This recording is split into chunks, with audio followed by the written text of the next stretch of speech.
யாழ்ப்பாணத்திலிருந்து விற்பனைக்காக எடுத்து வரப்பட்டு 550 கிராம் கஞ்சா 160 மில்லி கிராம் ஐஸ் போதைப் பொருளுடன் இளைஞர் ஒருவரும் யுவதியொருவரும் கைது செய்யப்பட்ட சம்பவம் ஒன்று நேற்று இடம்பெற்றுள்ளது. நீண்ட நாட்களாக போதைப் பொருட்களை கடத்தி விற்பனை செய்வதாக போலீசாருக்கு கிடைக்கப்பெற்ற தகவலை அடுத்து புதுக்குடியிருப்பு கைவேலி பகுதியில் சந்தேகத்துக்கிடமான வகையில் சென்ற வெகனார் வாகனத்தினை சோதனைக்குட்படுத்திய போது 550 கிராம் கஞ்சா 160 மில்லி கிராம் ஐஸ் போதைப்பொருளுடன் ஐஸ் போதைப்பொருளை பயன்படுத்துவதற்கு லைட்டர் மற்றும் கண்ணாடி துண்டுடன் இளைஞரும் யுவதியும் போதைப்பொருளை பயன்படுத்த உபயோகிக்கப்பட்ட வெகனார் வாகனமும் புதுக்குடியிருப்பு போலீஸ் நிலைய பொறுப்பதிகாரி எம்பிஆர் கேரத் தலைமையிலான போலீசாரால் கைப்பற்றப்பட்டுள்ளது. குறித்த சம்பவத்தில் இளவாளியைச் சேர்ந்த 23 வயதுடைய இளைஞர் ஒருவரும் யுவதியொருவருமே இவ்வாறு கைது செய்யப்பட்டுள்ளனர். கைது செய்யப்பட்ட இருவரும் விசாரணையின் பின்னர் இன்று முல்லைத்தீவு நீதிமன்றத்தில் முற்படுத்தப்பட உள்ளதாக புதுக்குடியிருப்பு போலீசார் தெரிவித்துள்ளனர்.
ප්‍රමාණයට යන්නේ ඉදලාලා කඩලි දුන්න විදිහට තමයි යන්නේ. අර මේ ගාන පොඩි කතරක් තියෙනවා.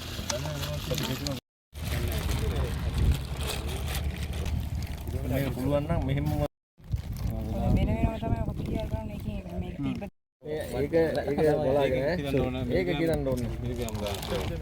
ඔව් හුලඟට. මොකපලා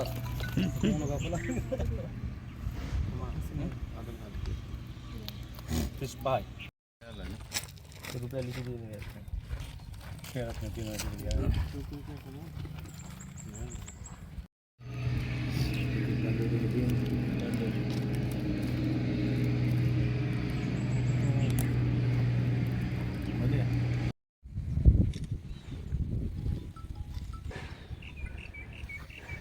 இதுபோன்ற செய்திகளை உடனுக்குடன் அறிந்து கொள்ள தமிழ் பிளஸ் யூடியூப் சேனலை மறக்காம சப்ஸ்கிரைப் பண்ணுங்க, கமெண்ட் பண்ணுங்க, ஷேர் பண்ணுங்க.